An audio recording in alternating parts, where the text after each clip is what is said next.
I thank you very much for your attention, and I'm ready to talk with you, to answer questions, if you want to know some more about mantra or other things. Yes? What suggested that you use two pianos in the first place? Surely Could you speak louder now? the work would suggest that you use electronic methods of sound reproduction rather than the piano. In the piano you only get a 12-note scale, whereas by electronics you could produce a scale with an infinite number of notes. Would you not explore the space, say, between a C and a C sharp and so on? Well, that's the way it is.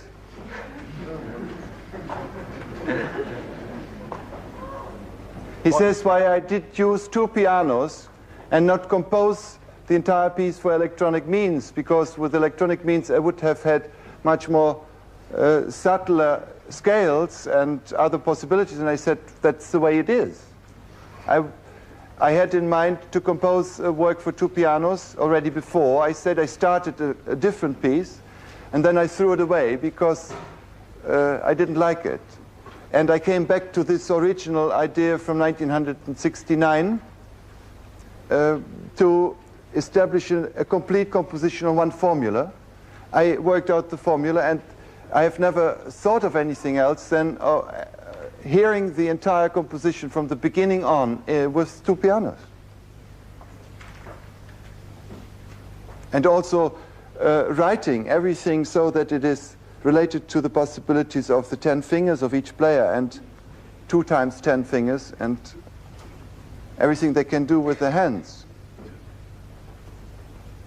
Yes? In Memento, you have intimations of previous works.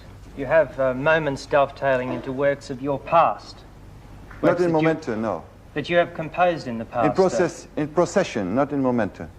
Well, are there intimations of other of your works in this piece? No, no. It's not possible. There's not one single note which is not derived from the mantra. Even if I would like to, I didn't allow myself to add any free note. No, it's just that the schema appears, superficially anyway, to resemble the schema in Memento, to look at anyway. Yeah. You mean the construction principle to have another family tree, though it is quite different? Yes, that is similar to the construction of Memento.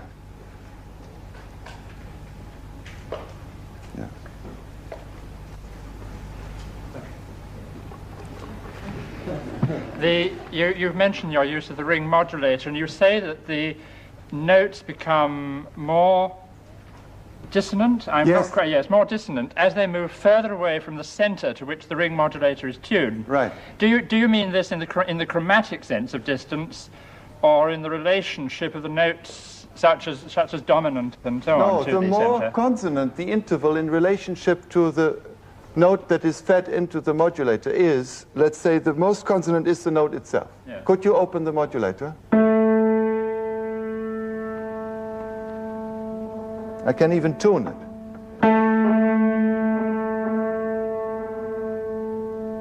Until it's clean. Which means I get the sum and the difference. This is 220 cycles per second, what I'm playing. It makes 220 plus 220 makes 440, and it makes 220 minus 220 makes 0. So what I get actually is just a slight emphasis of the second overtone, the octave. This one. You hear that? Yeah. Now the next, what can happen is its octave itself, which reinforces the fundamental. If I play 440, then I get the fundamental, you hear it, which is 440 minus 220, which is fed into the modulator. And you get 440 plus 220, which is 660, which is the third overtone. There it is. So I get slightly changed color, which comes closer to a horn color, like a horn in the orchestra. Only we have here a note which has a decaying curve. But the horn is characteristic for having a specifically loud third overtone. Now the next consonants in relationship to 220 would be the fifth itself, after the octave, which is, and the prime, which is this note.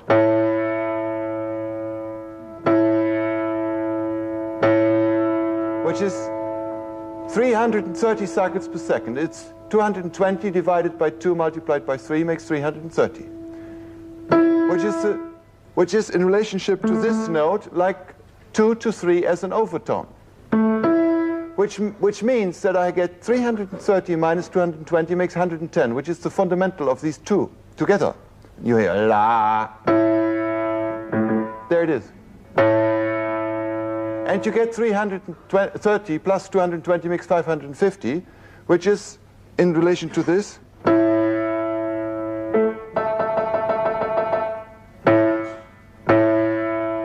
Now the next consonant interval in the order of consonances would be the fourth. Open a little more. So what you get is 3 to 4. 220 divided by 3 gives an odd number, a complicated number. Well, what is it about? 220, 210 would be 70. It's 73.3333, etc. And this you have to multiply by 4, makes 493 approximately, does it? I think so. And then that's why you get now the 493 and a very low note, which is what was it? 330, 3 to 4. No, 493 minus 220. So, and there you hear already the note is becoming rough. And the next consonants now would be the major third. It still sounds fairly consonant, but you get very low fundamental. You hear that? And yeah, you get a yeah. Well, where is it?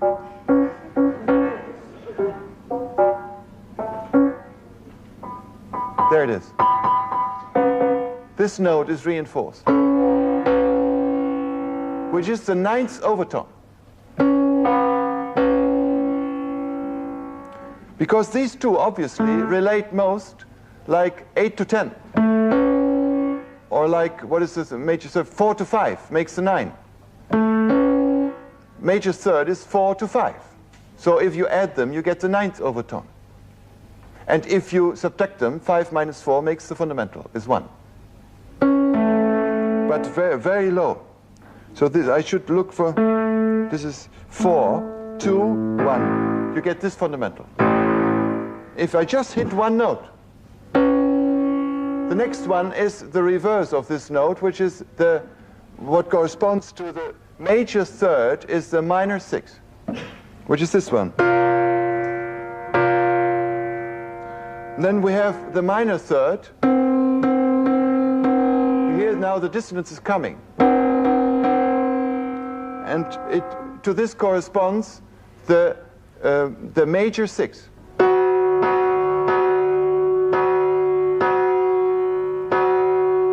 And now we have the major second and the major seventh. And finally we have the minor second.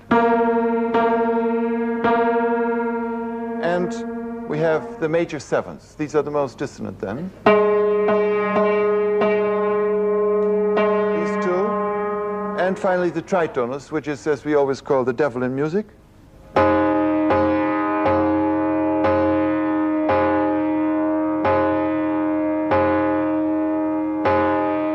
It's a mixture of consonances and dissonances. Not so devilish, I like it very much.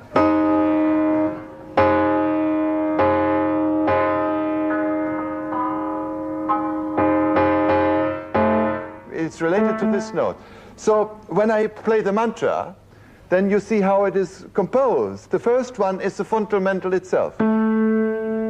At the end of the first limb, you have the best consonants you could find, which is the fifth.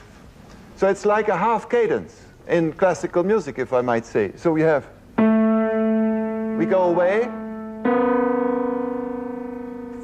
further dissonance, and resolution, half resolution, more consonant. The next one, but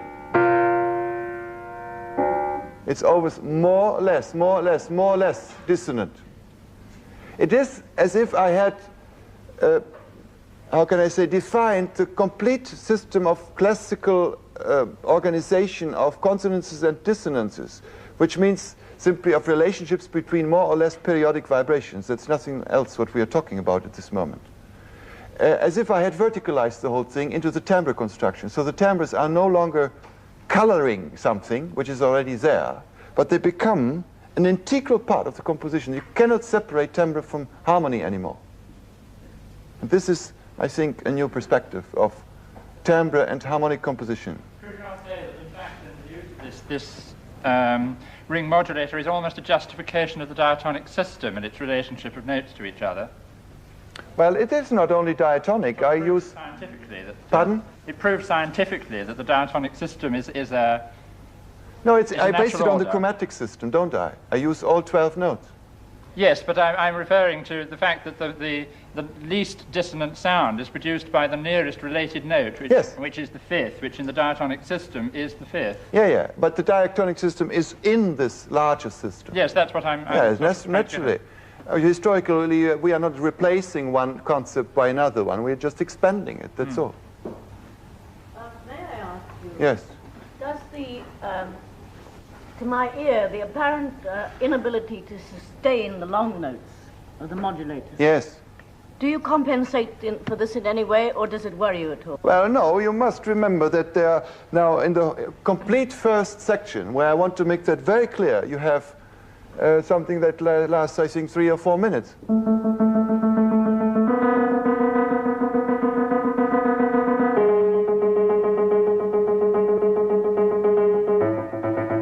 Going through the two pianos. Yes, but in the original form of the third statement, yes. the bass, yes, the power of sustained sound is missing with the modulator. Yes, well, that... Does it not matter? No, I mean, matter to what? I mean, it happens. To the ear, I mean. You hear first the modulated sound, and when the sound... it doesn't have the power of sustaining those lower... Well, as long as the piano note sustains.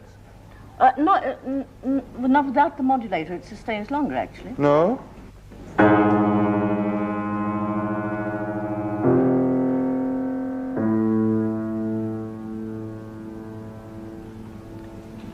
And now you're using the sustaining pedal. No, I have no pedal. But even so, I could. I mean, there's nothing against the pedal. What is the point? I hear the the overtone, which is the modulated note. I'm sorry, it might be in the manner of performance, because other things are going on. Because there's something on top. Yes. Naturally. Can I ask a question about mantric music? Do you, in your conception of mantric music, does it have to be composed in as systematic a way as you compose this? No. That was just the particular approach of that composition. No. I think each musical composition should have a complete new concept of how to organize a sound of a world of sounds. No. It could be completely intuitive, as we have played other music, and it sometimes happens even much more pure and much more direct to achieve something like this mantric music that Aurobindo is speaking of, without any mental process. Do you consider this as a piece of religious music in that case? I mean, do you consider the person who's listening to this should go through a religious experience or an artistic experience, or what? Certainly, except that it is not related to a specific dogmatic religion that we know, but the universe is the divine that he is speaking of. So you see this as a sort of way into the oversoul or whatever? To what? As a way into the oversoul. I mean, is the entire no, I didn't understand the word. To the over what? The oversoul. Or I see. Whatever. Well, I hadn't heard that word, but it's the same. It's in okay. the bit of paper. Yes. I mean, is it an entry into that? Is this what the piece of music is? Well, I have said the music is, in its best aspects, organized like I imagine the atoms are organized, and we are organized in a larger cosm that we cannot overlook ourselves, because we are just like a single note in this complete piece, a composition, each of us, like one of those little grace notes, perhaps, and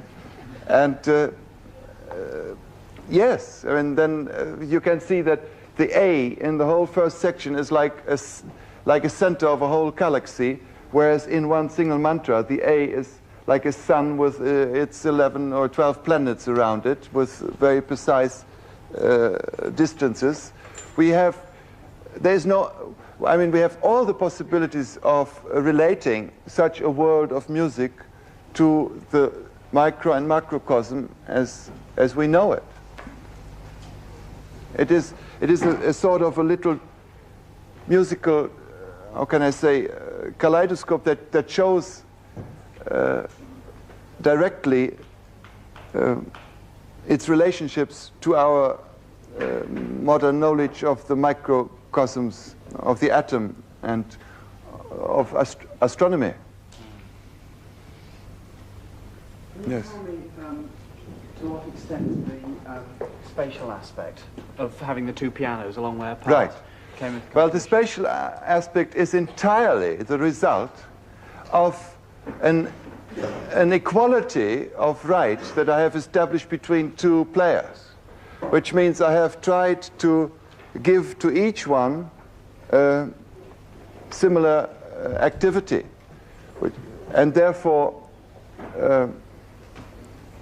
sometimes one player plays the mantra, then another one, but I have also naturally be careful not to do it in a foreseeable way, that it's just A, B, A, B, A, B, A. Also technically that's not possible. If I let run through always these large mantras which draw together entire regions, then I let one pianist be more in the background and another one come in the foreground, and vice versa in the next version.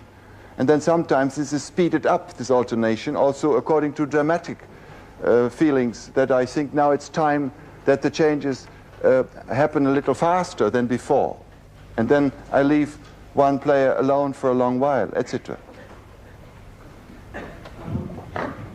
The passage you read from Aurobindo, he said that this new kind of music, which was to be mantric music, would not be intellectual.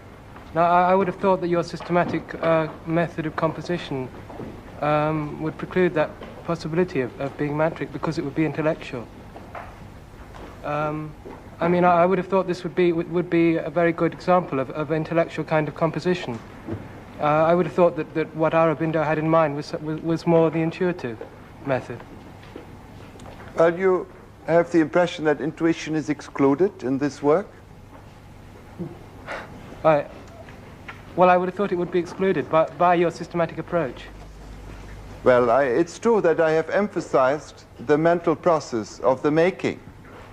But I have started by saying that I was humming the melody itself, wrote it down, took it as something that I found, and then I said all the determinations, for example, how to make this entire macrocosmic organization is something that you just see in one.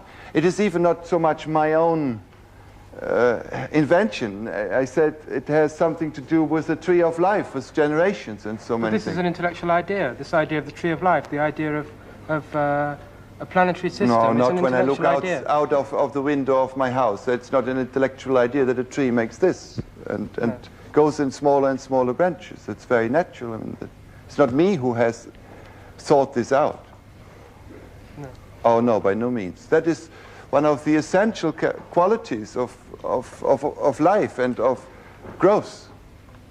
That you come to the smaller, like in a Gothic cathedral. The higher you go, the smaller are the same elements that you see already at the basis, the fundamental. It's nothing else. These are principles that you find everywhere. Yes, but what I had in mind was that principles themselves were an intellectualization. Well, there's always that misunderstanding, the mental. You can make, so to speak, with a purely mental approach, you can make an object which does not transcend the mental. So then there would be no excursions, there would be no concepts which cannot be derived from the object that you start with, let's say a series.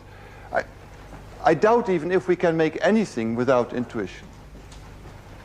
It is perhaps so that I have put the accent tonight on the organization, but you must never forget from where it comes from and what it is supposed to lead to. So that has become very clear, and that becomes very clear when you play the piece.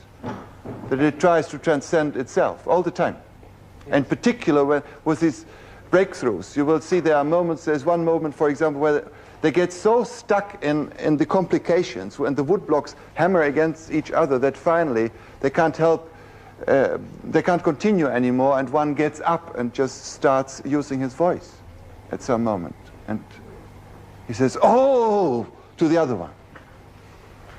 So this is breaking out of this complicated mental world. So I think we need the mental always very much in order to apply intuitive forces to our means, to the material.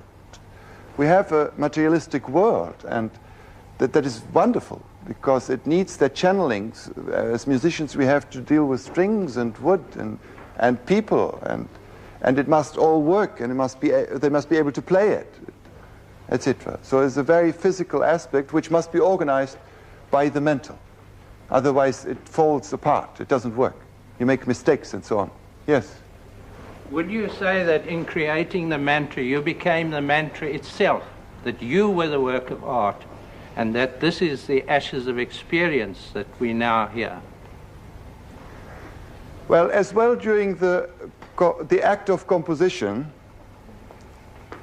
I have, as also during several performances, I have been totally absorbed by the sounds. I became the sounds, and in particular,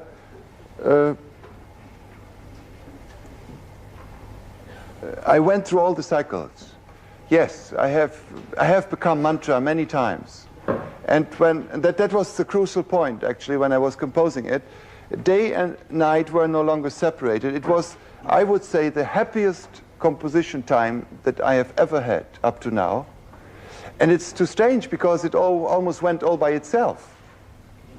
I didn't need to do very much because it all had to be derived, and it flourished, and that was it. But I was so sure, I had no doubts, as usual, that it would perhaps not work aesthetically or God knows what. It was all clear. So I became easily one with mantra. And I was extremely happy. And no matter what the people say, there is an old-fashioned piece, and they find old styles in the piece.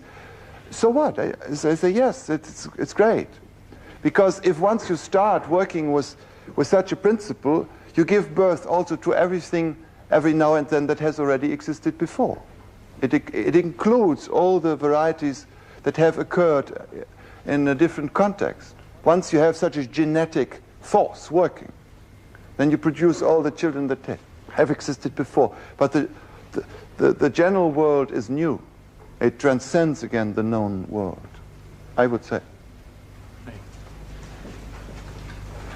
Could you say anything at all about your organization of rhythmic detail, such as the sforzando chords that we heard in that long extract?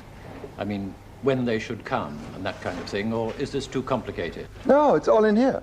When the sforzato is written, And when we are in the 12th section, then there will be sforzati everywhere. And whenever we have the 12th expansion of the mantra, it will be just cluttered with sforzati. I mean, I have practically no choice. It all comes out of the mantra because all the dynamics are given in this piece here.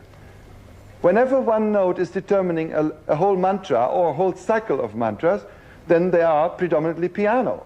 The second one are piano with forte. The third one are mezzo piano. The fourth one are again piano. Then the next one are pianissimo. And the sixth one is mezzo forte. The seventh one is fortissimo with decrescendo, etc.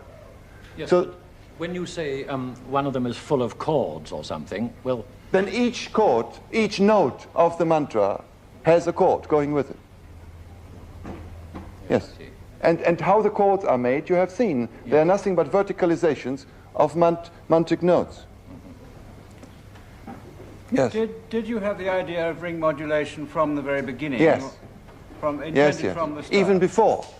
Even before I decided to write a piece for two pianos, because I have made a piece which has also been, you say published on records or multiplied, I mean, issued on records.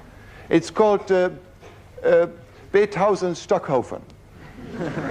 and it was a piece for the for the birthday of Beethoven in 1970.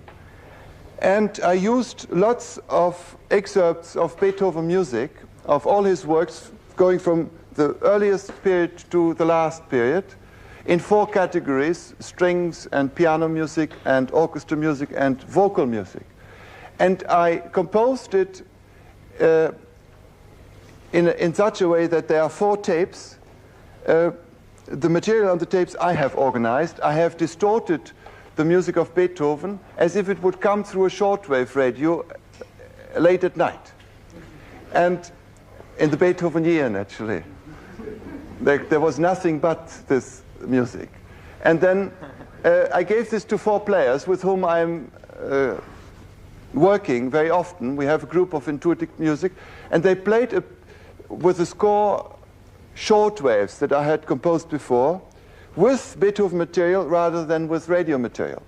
Shortwaves is a piece where they have to use radio material, pick up events out of the radio, and then transform them according to transformation science. In this particular case, we didn't use radios, but the Beethoven music.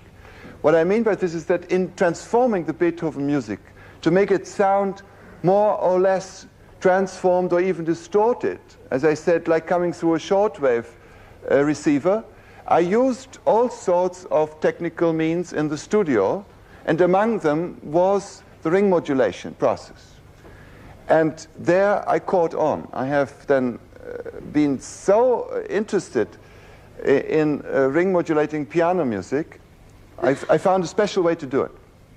Also, this box is not just a simple way. You have to compress the piano sound and then cut off the peaks, etc., and then feed it into the ring modulator, and have a special ring modulator made which does not modulate the overtones of the fundamental. Otherwise, they come through again in the result. Yes, I was surprised how well it... How clean it is. Yes, it is a specially made one, where also the second and third harmonic are with a shifting filter, constantly pushed backwards 40 dB so that they don't come through. It's amazing that after almost 20 years of working in a studio for electronic music, without any instruments in the studio, I mean, that I discover all of a sudden a new way of how to modulate the piano. I should have done this before. But that's the way it goes. Do you think that music is heading in any one particular direction? Is going in a one? Yeah, one particular direction. No, not at the moment. The world is splitting into innumerable different directions as the people are splitting. We are in the process of disintegration everywhere in the Western world in particular, but I would say all over the globe. And we cannot expect for quite a while to have again a unified outlook, let's say, like we have perhaps had one up to the Renaissance, which was given by a religion and nothing else. And afterwards it was given by some concept of man and all his feelings and emotions and quarrels and joys. But also this has fallen apart. Man is no longer in the center. But there is no unifying spirit at the moment. People are going in all directions at once. And this will last for several centuries before, again, I would say 3-4 centuries, mankind is focusing in a more anonymous way on a spiritual goal. Because we still have all this process going on where religions are fading out and one sect is coming in after another and one guru after a new one is praising the divine in a new way. And most of the people don't believe anything or are negatively against it, are nihilists, and so on and so forth. So how can music be going in one direction? It is not possible. It is not possible. Most of the music will just be made for filling time of people who don't know what to do, who are afraid of being alone, who use it like they would use drugs, or just for divertisement, for distraction, not to be in the silence. They are terrified to have silence, and so they put on music all the time, etc. So music becomes a kind of furniture now for a long time. And what about the practicalities of performing the music? Pardon?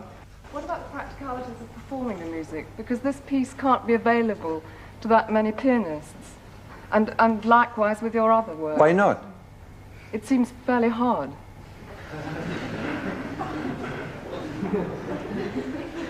Perhaps they can answer. Oh no, no. And we don't need the music that. Well, where will you stop in defining the level of difficulty? It depends, presumably, how much you'd like your pieces performed. It could depend on that.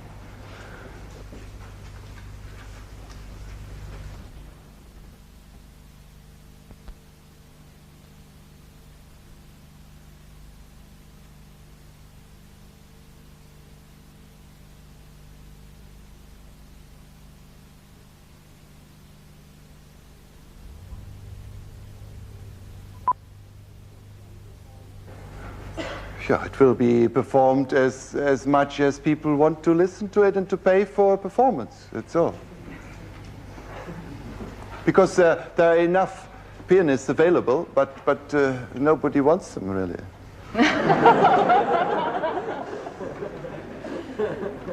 Or very, very few people want them.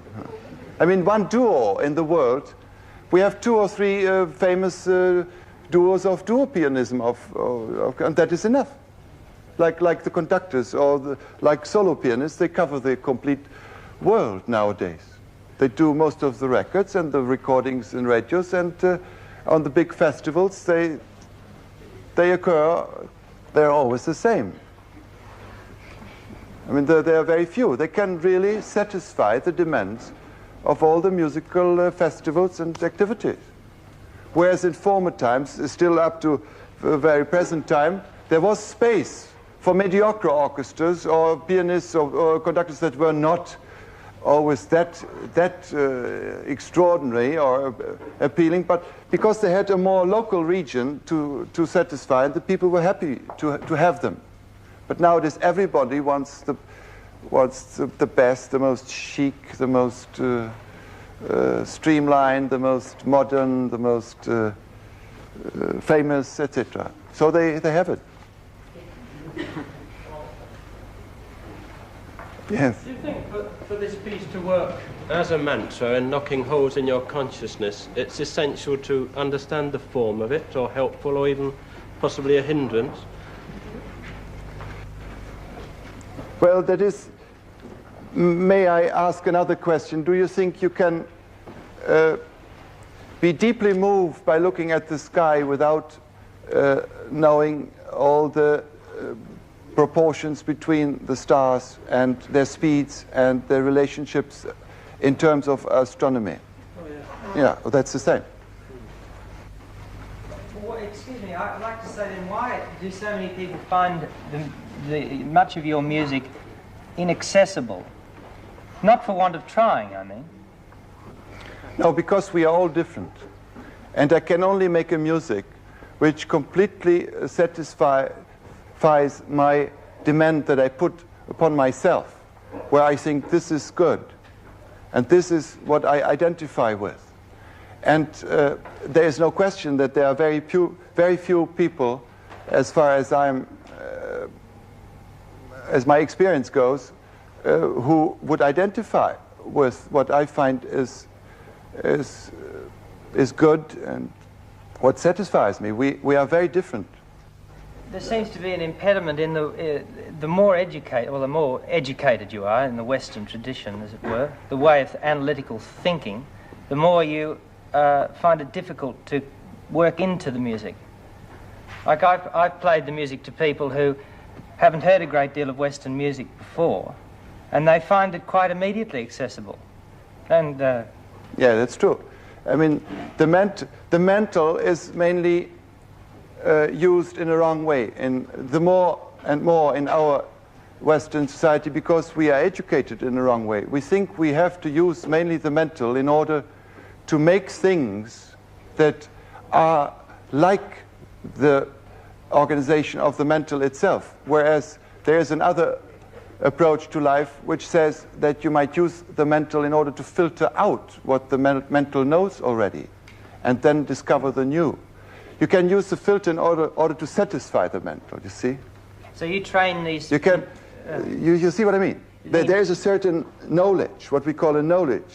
The mind is full of memory and knowledge that is stored, like on a tape recorder. And when something comes, then you compare it immediately. So you say wonderful or not. And most of the people, when they say wonderful, all they are saying is that what they have stored is similar to what they experience. And then they are happy. And you train your intuitive musicians to sort of suspend this wall. Yes, exactly. To use the intuitive mental in the opposite way, which means to filter out what I know already, and then see if something remains. Have you ever written anything to say so ordinary people who aren't able to go to your courses, for instance, that can train themselves in this way of thinking? Or yes, I have. Well, yes, I have published 3 books about all different aspects of music, which are called Texts 1, 2, and 3. Oh. Yes.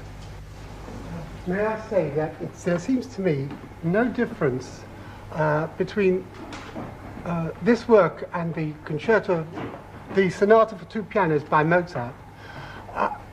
Intellectual ideas are so meaningless to me because if you look at the structure of a Mozart sonata, you are also involved with the thinking of the composer, but you are also receiving directly the immediate intuitive process. And this is all that's happening here. Forgive me making that remark instead of a question. Oh no, that is clear to me too. I would even go a little further and say, after Mantra was ready, and I talked to the pianist, and he said, how amazing, there's nothing in the literature for 2 pianos or for piano that is constructed in a similar way or that sounds alike. And I said, well, let's think if there's anything in our history of music which has been constructed in a similar way. And I could only think, all of a sudden, of the last works of Bach, where he uses always the same melodic formula in Kunst der Fuge, the art of the fugue, and also das musikalische Opfer. Yes. How is this in English? Yes, the musical offering. Musical offering. It didn't occur to me when I was working on this that there's a very similar process. He didn't have the expansion technique, which is, I think, something new. I also haven't seen it elsewhere. This particular expansion technique in time and in the registers, in the field of pitches, I think it's very general. Everybody can use it now. But it is the same principle. I think what's interesting is that this is basically really simple. And to me, what I find about that exciting about the best music is this central simplicity. Yes. To be simple is to be yes, subtle. Then you can transcend the mental very quickly. As you mentioned just now, I wasn't clear how you arrived at the scales of the expansions. At what? At the expansions? Scales of the expansions themselves. Well, nowadays you have electronic instruments which have a knob that change, let's say an octave which has so much space on the instrument and 12 keys, and when you turn the knob, then the octave is no longer an octave, but it comes either smaller, and then the 12 steps, let's say, are within a fifth or a fourth of a major third, or finally within one micro-interval. Or, the other way around, the octave becomes as wide as the complete piano, and then each step is 7 times as large as usual. So you can stretch and contract the distance between two notes, which correspond to the key. You have 12 keys, but the step from one key to the next in terms of sound can change and can be changed continuously with modern instruments. So there we have a continuous possibility of changing the scale and the width of the scale. When I use the piano, the gentleman has mentioned, then I cannot, for this particular piece, tune the piano always anew for each section of the piece. But what I do is I leave out certain steps, and then when we have the chromatic scale, I use all these in one octave, what we call an octave, where the sounds sound alike. If I would say that these 12 steps I stretch now over the whole piano, then I do this.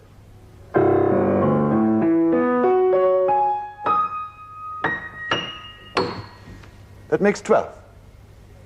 So then I would make a music which has no other possibilities than these 12 notes. You see, then I would have a complete a piano only with 12 keys, and the distance from one key to the next would be so wide as I have just played it. So the music would sound all the time like this.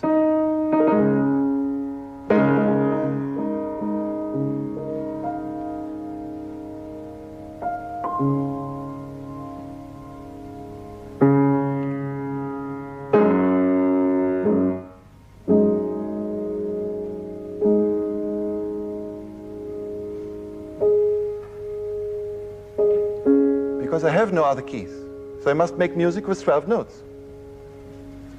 And this is what I am doing here in mantra. I change now the scale from the most narrow scale. Yes, but I'm not clear what intervals you actually used in the expansions. For instance, you said that in the second expansion you expanded the octave to a ninth. Yes. So, for instance, what 12 notes did you use between the ninths? Aha, well, I leave out 2 notes. I make twice a major second instead of a minor second. That's all. And that distorts irregularly the mantra when I play it then with these 12 notes. You see? The scale is now, for example, from A. There's a major second. Instead of this, I have... There's the second one. Rather than... So now the mantra becomes slightly distorted, as you have heard. When I play now the mantra with these notes, then this one becomes...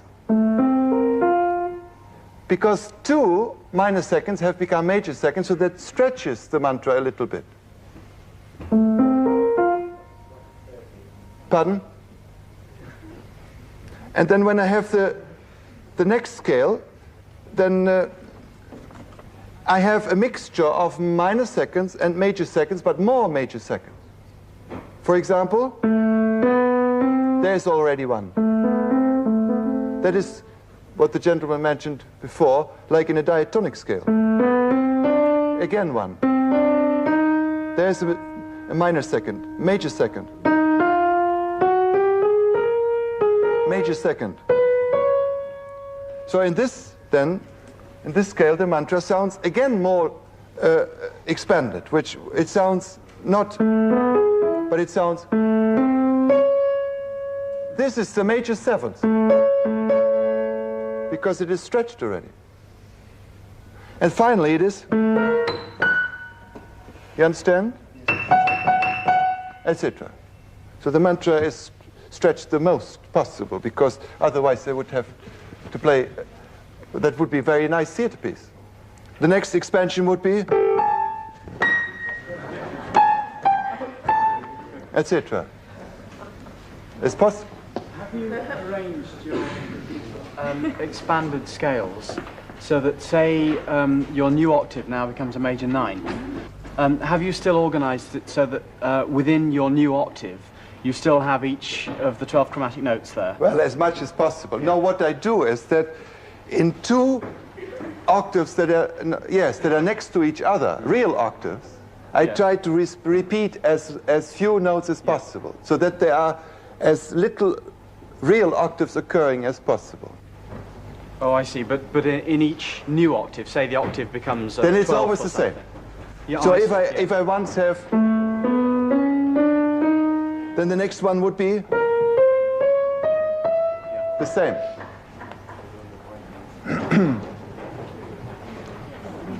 I'm very pleased that you asked so many musical questions.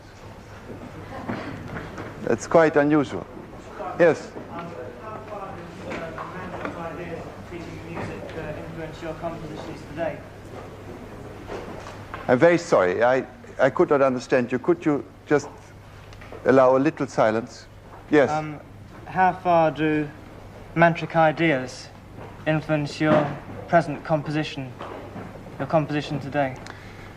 Well, if I take this sentence for serious, we would create a mantric music or poetry to bring the gods into our life. Then I would say all of my work should become mantric art, mantric music. Nothing else. And were you influenced at all before you actually wrote mantra by mantric thoughts? Well, since my very first piece, all my works have had that same direction. Also, when I did not call it mantra. Oh yes. Since the first works. We have discussed already 1951, 52, when I composed Kreuzspiel, there are 40, 50 letters which are going to be published soon as an exchange between Karlheinz, a Belgian composer, and myself about the new technique and the new music. And you find in almost all the letters this direct reference to the music in which the individual note should be treated like a star or like an individual spirit in the universe, like a person in a human society. Yes.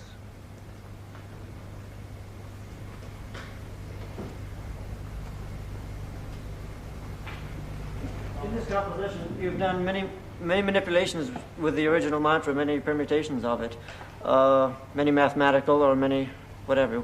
Why did you stop there? Or better yet, why did you go as far as you did? Or could you have added more manipulations, more permutations, more elements to the composition? Well, I could have. Why did you but stop then there? I would have gone beyond the mantra itself, because it has just 13 cycles according to the 13 initial notes, and in each cycle it has 12 transpositions over the sounds of the mantra itself, and that's it. So I have just stopped where there was everything fulfilled. How does the addition of the antique cymbals and the tempo block play into this? Well, I mentioned this briefly. The antique cymbals indicate just the large sections, which means that I have counted the number of the mantras according to the number that is applied to each pitch within the mantra. If you recall, number 1, number 3, number 12, number 8, number 9, number 6, number 11, etc. And these numbers I have chosen in order to grasp together. This is interesting for you because you don't know this yet. No, look what I have done. I have now counted. Where's that stick? I want to have the stick. I have counted now the mantras in the following way. 1 mantra, 3 mantras, 12 mantras, 1, 2, 3, 4, 5, 6, 7, 8, 9, 10, 11, 12. And every time when there is a subdivision, 1, 3, then there is a stroke of the antic symbol with the pitch of the mantra itself, which means the first antic symbol has the A, the next one the B, and with that accent at the end. The third antic symbol has the G sharp. The fourth antic symbol has this, also with this, tika-tika-te before. And they subdivide now the entire piece. As you know, 1 plus 2 plus 3 plus 4 up to 12 makes 78. I have said this before. Only here in a different order. We have 1 plus 3 plus 12 plus 8 plus 9 plus 6, etc. But it adds up to 78 mantras. Which means that up to the middle of the piece, we have reached 1/2 cycle, and 12 times an antic symbol has been hit. And then in the second cycle we have again 78, and 78 plus 78 is 156. So there's a wonderful number relationship between 1 up to 12 adding up to 76, and this twice reaches 78, excuse me. 178, reaching 156, and that then comes to the same number as there are mantras, which is very beautiful, so that actually we will have 24 mantras, cymbal antique strokes, which have then subdivided the work in these sections, and each section now has an overall characteristic, again, which is indicated by these characteristics, and this I have explained before.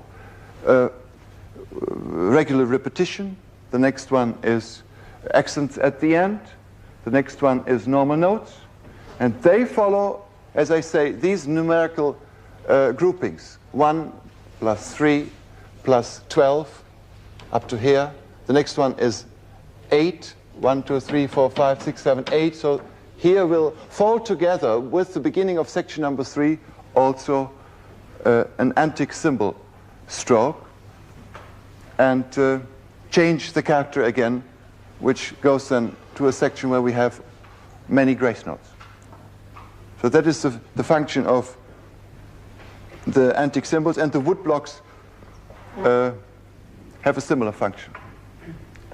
Slightly different, yes. In the beginning you played the notes without a rhythm.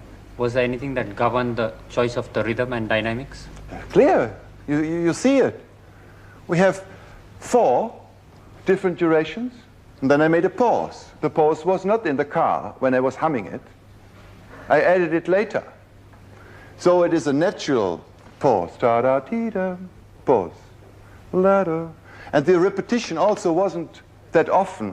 Da-da-ba-da. That's all I remember. But it adds up to 6. It has 3 limbs. Here 4. 1, 2, 3, 4 notes. 3 notes, 3 times 2. Then 5 and 3. So actually we have 4, 6, 5, 3 notes. And the duration is different for each note, as I said. What made you choose the A to be repeated 4 times and then the B to have a dotted note? And this here? 4, yes. Well, because I wanted that this single note, which is 1/4 note, that this single note has the character of regular repetition. Ta-ka-ta-ta. That is a character. You understand? That's all. I could also have made 5. Ta-ka-ta-ka-ta. Possible. But I just said ta-ka-ta-ta. There was no logical reasoning. It was just a question of fantasy. You mean for the ta-ka-ta-ta? Yes. Yes. And the following. Yes. That's a reason of fantasy. That's right. Ta-ka-ta-ta. Right.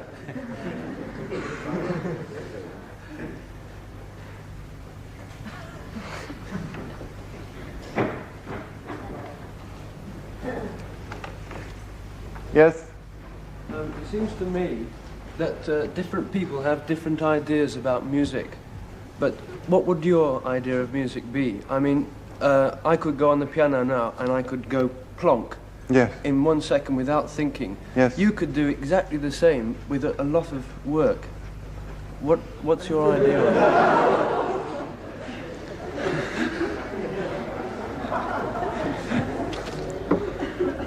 Well, I think more or less, we always exteriorize, we materialize what we are.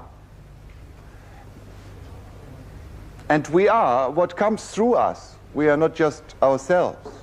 Something manifests through each person in all the varieties. There are not really two who are the same. So if you do just blank, then that's what you are.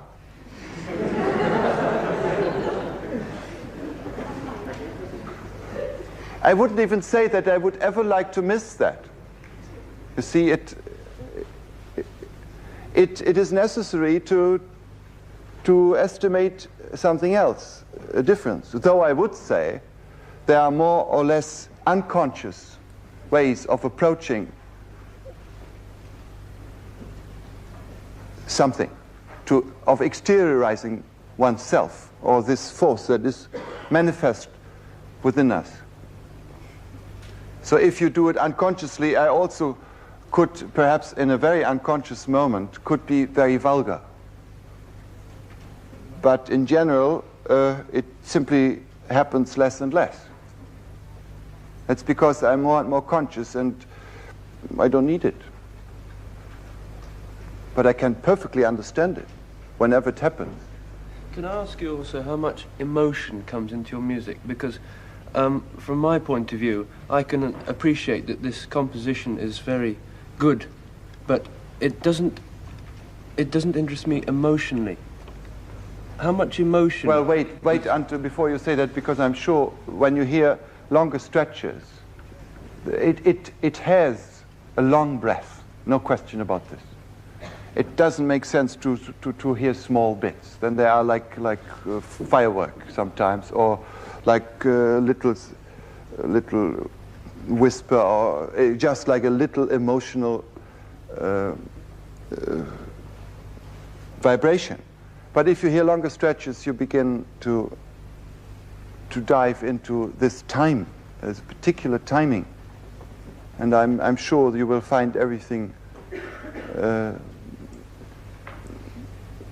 that you are able to make become alive within yourself, I'm sure.